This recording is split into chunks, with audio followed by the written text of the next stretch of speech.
Very excited to welcome Edan Lepucki tonight to discuss her debut novel, California. This dystopian novel is more than the narrative of what the world might look like post-apocalypse.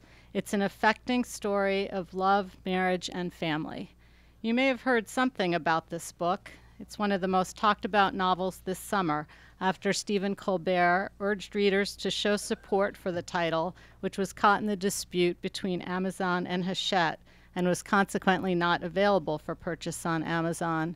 Colbert, who's also a Hachette author, wanted to show that despite the enormous power that Amazon wields, it's possible to succeed without them, and in fact he was right. Lepucki's novels just debuted at number 3 on the New York Times bestseller list.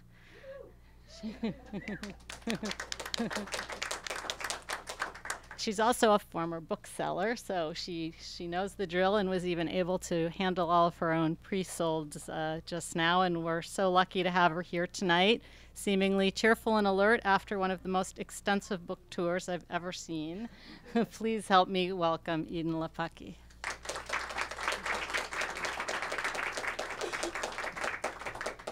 Hi guys, can you hear me okay? Thank you so much for coming. I haven't been to Washington, D.C. since I was about 3. There's a famous family story about how I had a temper tantrum in the train station and I yelled at my mom, "Just give me the goddamn lipstick!" really loud. So I might yell that again later. But it's such a beautiful city, and I'm so honored that you came to hang out with me on, is it Saturday? Saturday night, yeah, thank you.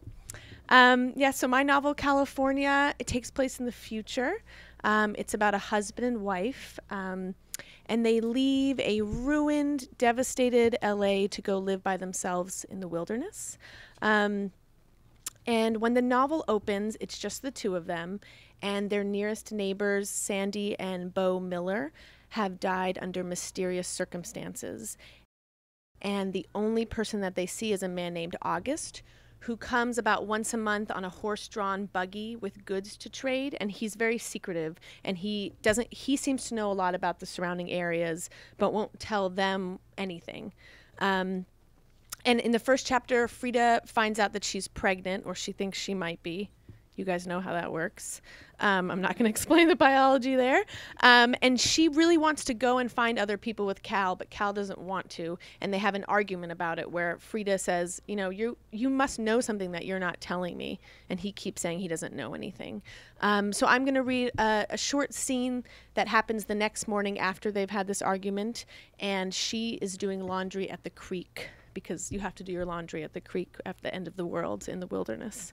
I think the only other thing you have to know is that Frida and Cal met each other through Frida's brother named Micah, and Micah was a suicide bomber at the Hollywood and Highland Mall in Los Angeles. And here is the part of the event where I ask, who has been to the Hollywood and Highland Mall? And now I say, I'm sorry, because it's the worst mall ever. When you go to LA, don't go there, okay? So Cal and Frida are husband and wife. August is the trader. Bo and Sandy Miller are the dead neighbors, and Micah's the dead brother. Got it? Okay. Frida pulled the pants out of the bag again and shook them so they hung straight. She walked over to the big rock and lay them flat across its surface. It wasn't time to go yet. She wasn't finished. Cal wanted Frida to be pregnant, and Frida wanted that too if she was honest with herself. It felt like a dare, the biggest, most important risk of all. Micah would think so. Before the group ruined him, when his mind was still open, fluorescent as plankton, he might have written her a letter that said, "Go ahead, believe in it. Don't get all afraid on me." "I'm not afraid," she said aloud. The way her voice sounded in the morning air made her turn around. Was it some desire for a reply? No one was there, just the trees. This didn't surprise her, but she did feel disappointed, as if she'd been stood up. But by whom? The creek rushed along, oblivious, and across the water the forest waited. She and Sandy used to go foraging there, but they always stopped before getting in too deep, before the land became alien. In a moment, she had the mesh bag full of Cal's socks, and she was crossing the creek. The trees seemed to step aside to let her into the darkness. After you, they whispered. She walked farther in a direction she'd never gone. But there was a path here, slightly overgrown, and she saw the track marks of August's carriage. She knew he carried a scythe to cut away brush as he traveled. It was as if he had cleared the way for her. She draped a single sock on the branch of a tree. The fabric was gray and thin and had once belonged to Beau. Now it was a crumb that would lead her back. Hilda, that's her mom, Hilda and Dada and Micah would be a fairy tale to her baby, but for Frida, this world here, the afterlife, was the fairy tale. If she wasn't careful, Frida would be eaten by a witch at the end of her journey. In a few moments, August's tracks led to a narrow trail, thick redwoods on either side. Frida paused, hands clenching the bag of socks. She sighed. "I'm not afraid," she said again, as if to remind herself. She placed a red sock on a branch and kept walking. Every few minutes or so, she left a piece of clothing for herself to find on her way back, and she would find her way back. The longer she walked, the more her chest tightened. She'd felt like this before, driving lost in LA, her navigator and her device dead. She'd passed through a rough neighborhood, hoping to find something familiar so she could breathe again, blink again, though by the end, every neighborhood that wasn't a community was rough. She was alert in that same way now. She had to pay attention or she might get turned around, never find the thread of the route. The clothing wouldn't be any help if she headed in the wrong direction. She had created a system. Colored clothes meant turn right, black and white ones meant turn left, and gray, head straight. She kept her eyes on landmarks, the tiny stream, the vines choking a thick trunk, a lone crocus. After she had walked for about an hour, she saw something white up ahead. She quickened her pace even as she wanted to turn around. It was a bathtub with claw feet like a beast's. The inside was rusted out and filled with brown rainwater, green algae floating on its surface. Something jagged snagged Frida's throat and she swallowed it down. Here was evidence of other people. A person had abandoned this here. What was she doing? She had to pee and she only had 2 pairs of socks left. If Cal came to find her at the creek, maybe to talk, he would worry, and then later he'd be so angry. She had to turn around before she came upon other objects, before someone stepped in her path with a weapon. But first, she hiked up her dress and squatted next to the tub. She pulled down her leggings and peed.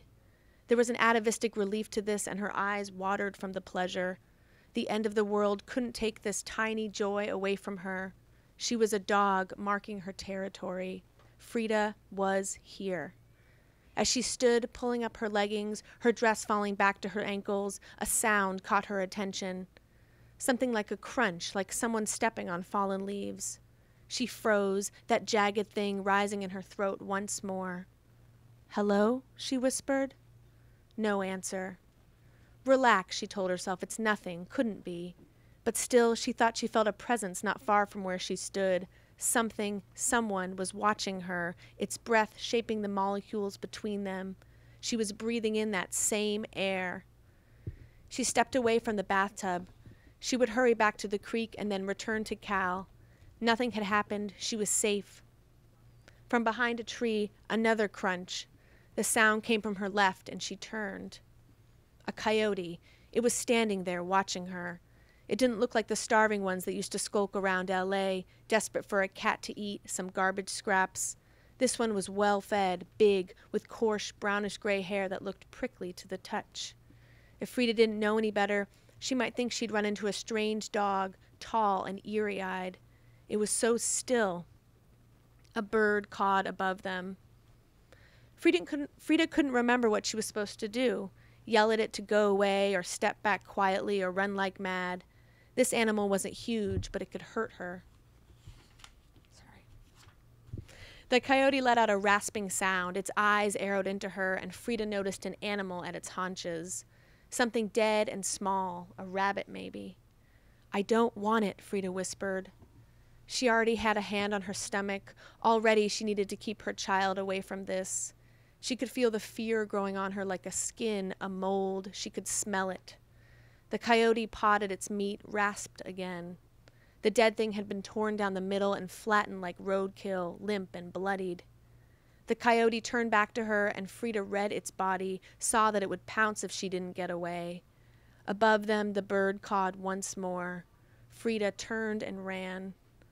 On her way out of the forest, away, away, away, she grabbed every piece of clothing she saw, held them in her arms as if they could protect her. "You look like a burglar," Cal said as she approached the house with the wet bag of laundry on her back. "Help me with these," she said. She was still shaking. "Sure thing." Cal grabbed the coiled rope hanging from the side of the house, stretched it to the tree across the yard, and hooked it. He kept looking back at her as he did so, as if trying to figure out what was different about her, as if she'd just returned from the beauty parlor.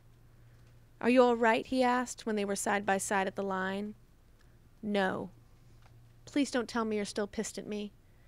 Frida shook her head. "It's not that. Just now, after I finished the clothes, I went into the forest."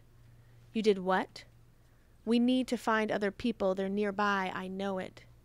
He didn't answer. She squeezed his hand hard.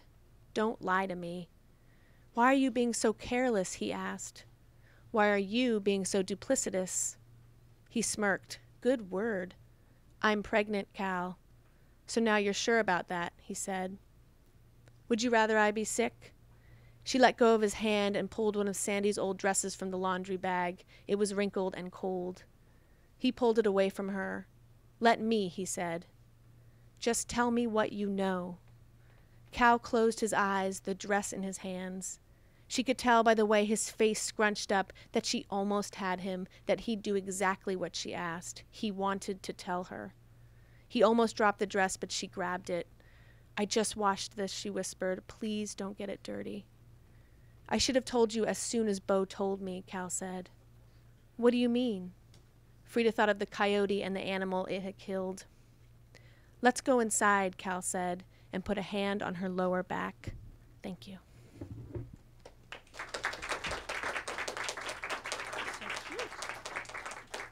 While I'm pouring my water, you can think of the questions you have.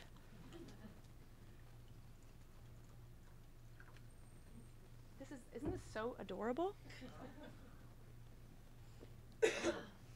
Any questions? I don't like to read for too long because I think question and answer is more interesting. And you can read by yourself, which is always the best thing about reading. Oh, yes. The beautiful woman in green. That's my friend Paria. I was thinking, this is kind of a hard question, but if you could talk about what you think is kind of the broader theme or themes of your novel, I thought that would be interesting for us to hear about. For me, there's a few themes, I suppose. I mean, I don't tend to think about that when I'm writing. I just sort of put my characters in a room and see what happens, so that I think if I thought too hard about it, it would be didactic and obvious. But by the time I finished the book, I realized that most of the book was about loss, because, you know, these characters have left the cities that they know. They've left all of their family behind, and they're sort of grappling with that all the time. It's also a lot about intimacy, because it's about this husband and wife, and kind of, can you really truly know somebody? How well can you know them? In what ways can you know someone? Which ways can you never get to know them? And I think safety versus ideals comes up a lot for these characters. I mean, everyone I think wants to believe that, like, aspirationally, that you would become your best self in the worst circumstances, and you would take the high road every time. But maybe you wouldn't. I mean, I probably wouldn't.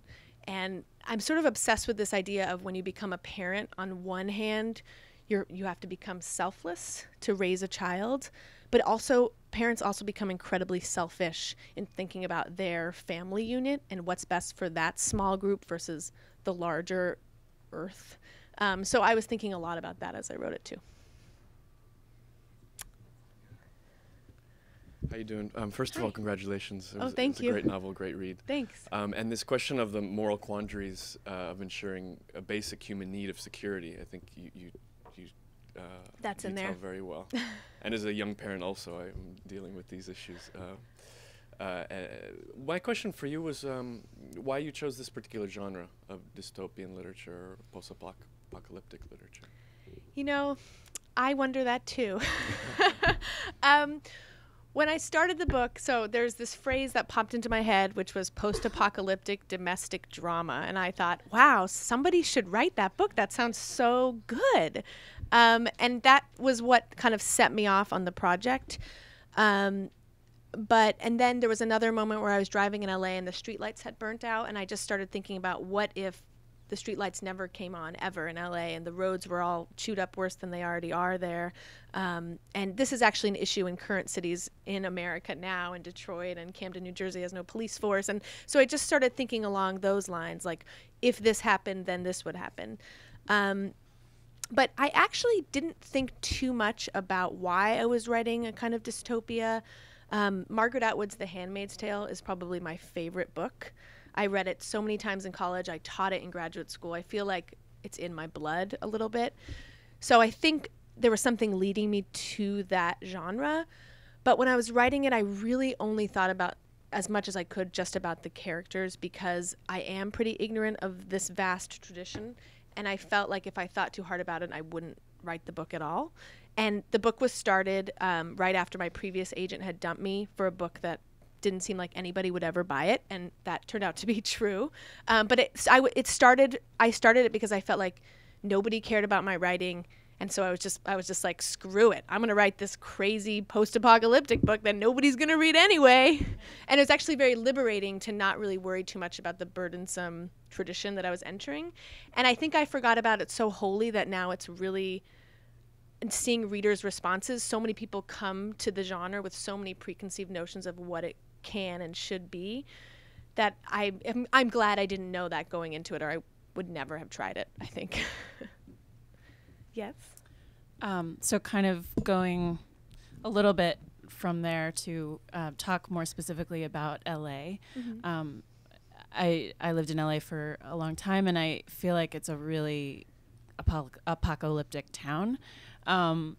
As cities that I've been to go, and I know you're from there, Yeah. but I guess I want to hear more about why, other than that you're from there, why you chose LA, why you chose California to kind of be the place, and how that might have inspired and shaped things. Yeah, good question. I mean, honestly, I'm from LA and I lived there until about a year ago, and now I live in Northern California. To sort of my chagrin, I would prefer to live in LA. And I think almost everything I write takes place in California, and I feel very informed by having grown up there. Especially now that I've been in like a city a night, I feel almost like I'm in a different country because California itself is so specific. I know everybody probably feels like that about their hometown, but I'm driving around DC being like, I feel like I'm in like Dusseldorf or something. Where am I? Because it just feels very different from anywhere else. I just was talking to a friend about the Mike Davis book, Ecology of Fear, and I guess he has a chapter all about LA apocalypses in literature and film, and I was like, you know what's so funny is I read half of that book and then I was too scared and I had to put it down, so that's why I never got to that chapter. I do think there's a couple things about California that I'm interested in on a thematic level.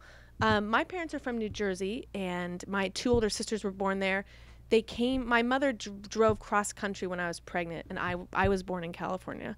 And they believe that LA, in particular in California, is the promised land. They don't believe there's a better place except maybe Hawaii.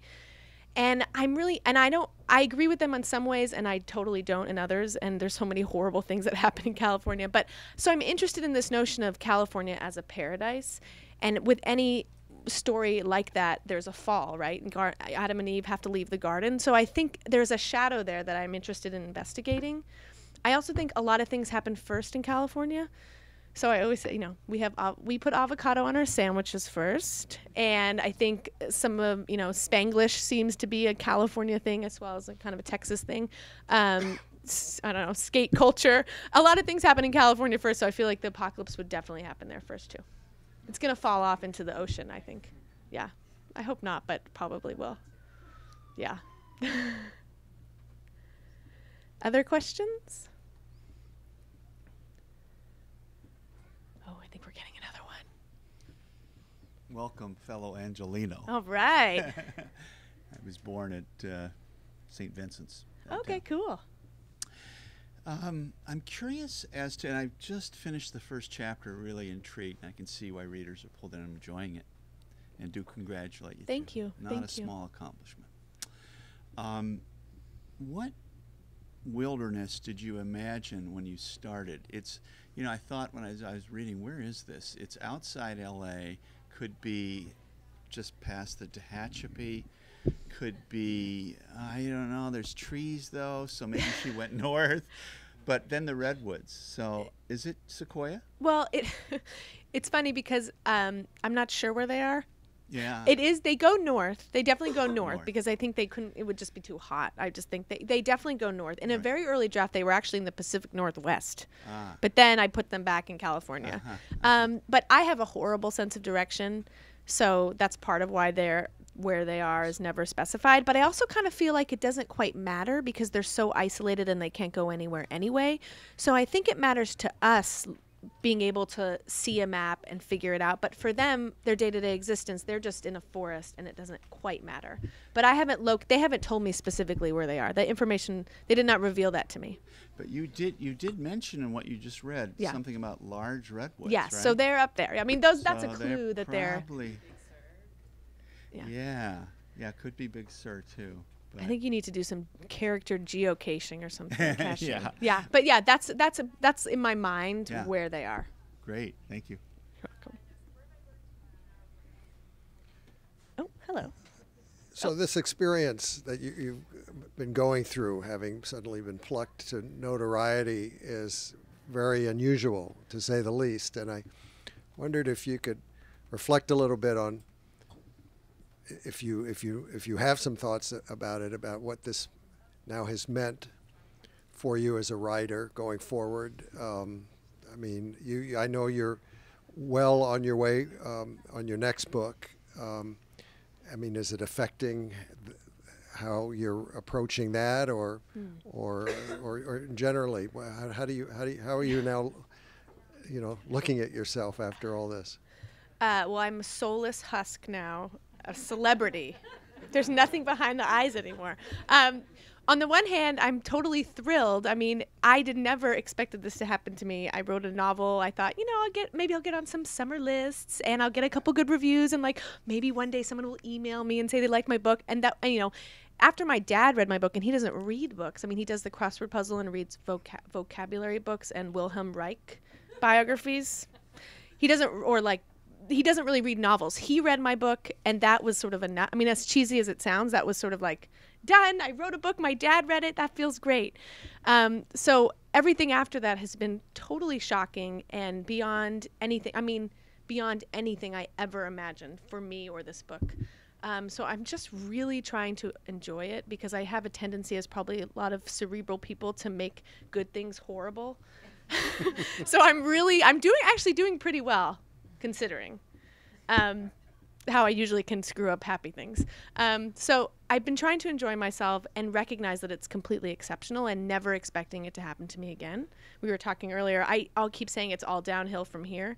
And people are like, oh no, don't say that. I'm like, no, it's true. I'm never, it's never gonna, and I think that's actually healthy, because I don't think you should proceed from the notion that a book you write should debut on number 3 on the bestseller list, unless you're Brad Thor or whoever.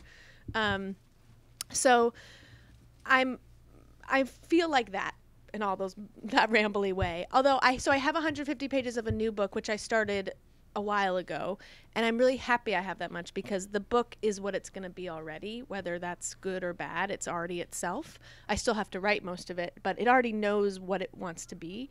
So I don't really feel a kind of pressure to follow up this book, because I'm just writing a new one, and I'm actually really, really excited to go back and just write, to kind of get outside of the noise of this, which has been wonderful, but I can only sustain that for so long.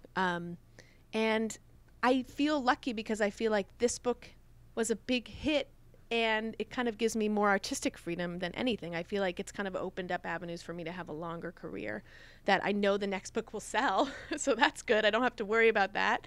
And I can just write what I want, and I don't really expect anything to happen with that, except that hopefully it will let me write a 3rd book.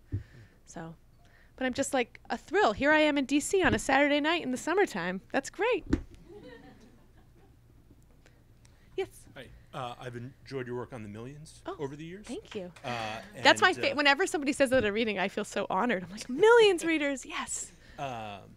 You mentioned Margaret Atwood before, and thinking back on your other work, it just makes me wonder, who else do you really like to read? Yeah. And who you think is doing exciting work as well at the moment? Oh, what pressure. So my other favorite writers are Jennifer Egan. I really like Tom Drury a lot as well. Now, this has become such a cliche, but I love the novel Stoner by John Williams, but I feel like that's like the writer answer now. But it is such a good book that I have to say it. If you haven't read it, it's just a heartbreaking story of one man's life, very simply told and so stunning. I recently read The House of Mirth by Edith Wharton, which I know I'm very late to this Wharton party, but it's so good, and I keep recommending it at every reading because it's just been on my mind.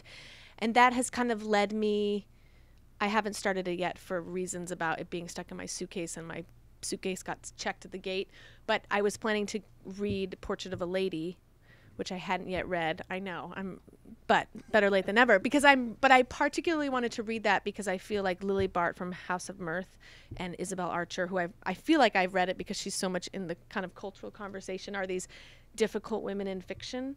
And I'm very much interested in that right now, whether it's in contemporary fiction or ye olden fiction. The last great book I read that's by a writer now, I bought like in a tizzy went out and tried to buy as many hardcover fiction books that were coming out around the same time. I still have some catching up to do. Susan Cole, whose book is out now. But I just read Celeste Ng's book, Everything I Never Told You, which I was crying on the airplane, which is a singularly embarrassing and wonderful experience. I'm sure all of us have been there. It's about a family in the 70s, the middle child. The first sentence is Lydia is dead, and it's about the family dealing with the favorite child's death and kind of what happened before that to lead up to her death. And it sounds like a total bummer, and it is very, very sad, but it's incredibly moving, and I just loved it. So. Thank you. Any other questions? No? All right.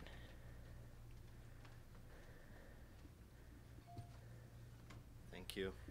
I was wondering if you might speak a little bit about the process to getting where you are and some of the trials along the way. You mentioned an agent sort of dropping you just before, and I'd like to hear a little bit about that. Also, it was mentioned that you were a bookseller, and I'm curious how that affected your writing or your approach to the writing business or your awareness of sort of trends, things like that. Yeah. And lastly, sorry. I'm going to try to remember, okay. Just process-wise, I mean, are you the type of writer that sets like a word count every day? Is it, are you driven by sort of inspiration and then editing, or is there like a very concrete sort of strategy? Okay. So how did I get to this podium? Feels like it took a lot. Right after college, I worked at Book Soup Bookstore in LA, and then I went to the Iowa Writers Workshop, which I keep saying, like, if I applied now, would I get in? That's always the question. I feel like it's partially luck that you get in somewhere like that. I met my first agent at Iowa when I was there writing stories, and I remember she called me from the cab because she loved my story. And so I thought, oh, this is going to be easy. I'm going to write this novel. I have this agent. She's like a William Morris. I'm such a badass.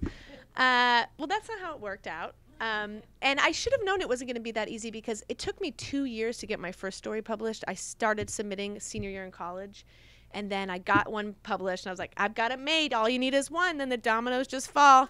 Then it was another 2 years of rejection before I got my second story published. So publishing had always been this very slow process that included a lot of rejection. So after I started working on this novel after Iowa, and it took me about 3 years, and then my agent read it, and this is a very sad story, but it's so good I have to tell you. So I was stopping in New York to go to a wedding, and then from there going to this place called UCross, which is a artist residency in Wyoming, which I recommend everyone apply to and try to live there permanently because it's so wonderful. And my agent had my novel manuscript for almost the whole summer, and I said, hey, I'm coming to New York, and I'd love to meet and talk about revision, and then I'm going to go to Wyoming and work on your revision notes. When I landed at JFK, I checked my email on my phone, and I got an email from her that said, I can't represent you or this novel. It's just not for me. I can't even finish it. It's too dark. You're not going to sell it. I'm sorry to tell you this. So I didn't have that. I had like sadly gotten like my best dress dry cleaned, all that kind of stuff, sobbing on the airplane, whole 9 yards. I go to Wyoming thinking I'm going to revise this book. I don't have an agent anymore. I don't have notes. So what do? I started California. I eventually got a new agent who did try to sell that first book, and it was out on submission for an entire year, and it didn't sell. It came close to selling twice. We received mostly no's. Sometimes we didn't receive any answer at all because it just got put on the large pile of submissions. And that was really, honestly, one of the hardest things I've ever had to go through. But at the same time, I was writing California, and like I said, I felt like nobody cared about my writing, which helped me write California because I just would do whatever I wanted with California. And when I was done, it actually was a much easier process. It sold within 2 weeks after my agent submitted it, and there were multiple people wanting it. It was a completely different experience. And then there was a Hachette dispute, and then my book got talked about in the Colbert Report, and now here I am standing here in DC. So it's been a long road of like a lot of rejection and waiting and writing and waiting and getting rejected, and then a couple really amazing, lucky, great things. So I feel like the whole writing life is sort of both of those things. Very, very good, great things, a ton of hard work, and a lot of horrible heartbreak and tenacity, and then you get a book. So I was a bookseller for 2 years before I went to Iowa, and then I was a bookseller for another couple years part-time after I returned at a different bookstore called Skylight. I always say that Book Soup was kind of my first graduate degree because there were so many different readers who worked there and who came in. You know, there's at every bookstore, I feel like there's one guy who only reads like French crime novels in translation, and then there's the other person who reads like only David Foster Wallace, and then the other person like me who tends to read straight up contemporary literary fiction with like an Edith Wharton thrown in every 4 weeks. And just learning from all of them was just really useful in terms of, I don't really feel like it helped my education as a writer, but as a reader, it really, even if I didn't end up reading a lot of those books, I know about them. And that I think helped me, you know, enormously as a bookseller to be able to recommend books to a lot of different kinds of readers, and then just sort of more open my eyes to what is possible in bookmaking, you know. And writing, my writing is often dictated by childcare. I have a 3-year-old son. So right now I write 4 times a week because he's at daycare then. And I also have a business that's called Writing Workshops LA. So I have to spend half the day doing that and teaching and administrative stuff. And if I write for the Millions, all that stuff happens in the afternoon because I write first thing, because if I don't write first thing, I won't write at all. I turn off my internet. I write straight onto the computer. I usually listen to music, which I feel like makes me a less serious writer, but I gotta be me. And I write for about 3 hours. I don't have a word count requirement or anything. Mostly because sometimes in 3 hours I'll write a paragraph and sometimes I'll write like 6 pages. So I don't try to like limit myself. I usually write on the computer and read aloud for prose rhythm, and then I go to my journal and kind of figure out what did I do, what am I planning to do, and I'm always only like 2 scenes ahead of myself, and I always write in order. I cannot write out of order to save my life. I've tried it. I'm just not that carefree of a person, I don't think. And I think I answered all of your questions. Yes, thank you. You know, about that first manuscript, if you'd like to consider self-publishing, we have a print-on-demand machine in the next room. Nice plug. I think that book will stay. I mean, it's very dark, which is one of the reasons why I didn't sell. It was like a young adult. It was a young protagonist, but it wasn't young adult, which publishing like could not get its head around. But it also just wasn't a good enough book, and I'm like okay with it being it was like a dress rehearsal. But should anybody want to use the espresso book machine, it's here. No, but actually my husband did like she's really sweet actually, and she tried to help me find other agents, and it totally worked out. I don't have a bad thing to say about her except that she sent me an email to dump me, which seems a little bit cold, but you know, whatever. But my husband saw her and was like, oh, you know my wife? And she was like, who's your wife? And he said, Edan Lepucki, and it looked like she'd seen a ghost. And then my husband said, do you remember her? And she said, of course. And then she said, I'm so excited about her book, and I'm pleased. And she seemed very thrilled that but I don't think we were a good match. Like, a lot of her clients are much more commercial, and I think maybe I'm just a little bit too screwed up for her. Not me, myself, but my work. So, yeah. Well, thank you all so much for coming, and I'm signing books.